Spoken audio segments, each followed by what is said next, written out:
2007, this golf course has lost $620,000. Ladies and gentlemen, this is your money. Should we be subsidizing golf? Or should we be putting those tax dollars to more important services, such as policing or garbage collection? Many city politicians believe that providing cheap golf to the masses should be a public service. However, upon scanning the green fees at some of the competition, you can find better value for your dollar elsewhere. So what is wrong with River Road, and what can we do about it? Mr. Toastmaster, fellow Toastmasters, and welcome guests. Statistics show there are simply too many golf courses in our region for the number of golfers. In addition to River Road, there are 2 public courses with approximately 50 more in the surrounding area that the average Joe has access to. At first glance, you might assume that because the city runs these courses as a supposed public service, green fees might be cheaper than what could be found at a private course. However, this is not the case. 18 holes at River Road at peak hour costs $32. 18 holes at Dorchester on the Thames, just a short drive away, costs $28. Drive a little bit further, and you will find a course of similar quality in the same price range, Westminster Trails at $40.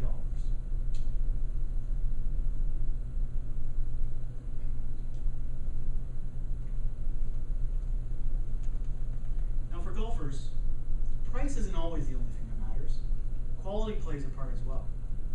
But the elite players are not showing up, and the average player would rather play a more forgiving course, resulting in this lack of players.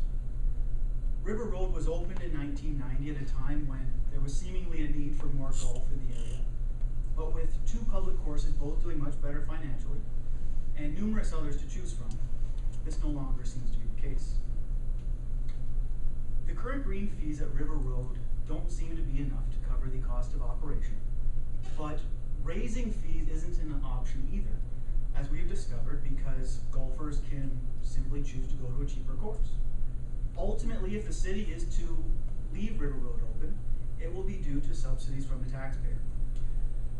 Many city politicians believe that, and they are claiming that, River Road should remain open because it is a public service, and they are saying that city sports facilities were never meant to be money makers. They are in place to provide, to subsidize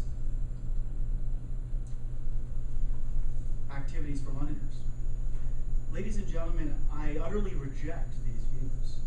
There are too many programs in this country that cost millions or billions of dollars above the initial price tag to set up, and then hundreds of thousands or millions of dollars in trailing costs to upkeep.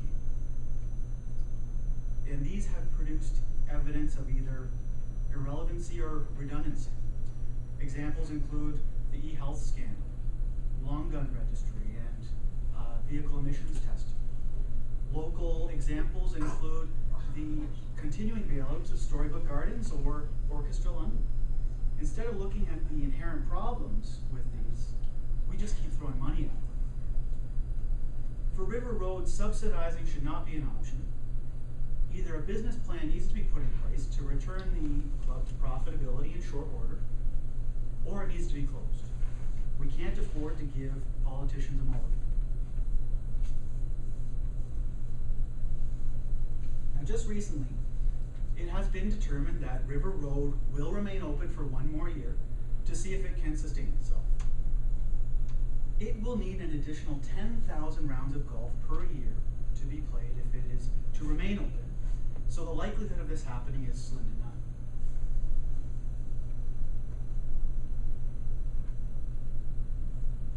So if there is anyone in the audience tonight who has been thinking of taking a swing at River Road, keep this in mind. In the words of Mayor Fontana, if you don't use it, you'll lose it. So in summary, there are a lot of golf courses in London. And because of this, there are not enough golfers to go around. And London taxpayers will continue to subsidize this golf course for as long as it remains open. Should we be subsidizing golf? Or should we be putting this money to more important services, like essential services? In my opinion, the City of London should begin the process of closing River Road and find another use for this land. Thank you very much.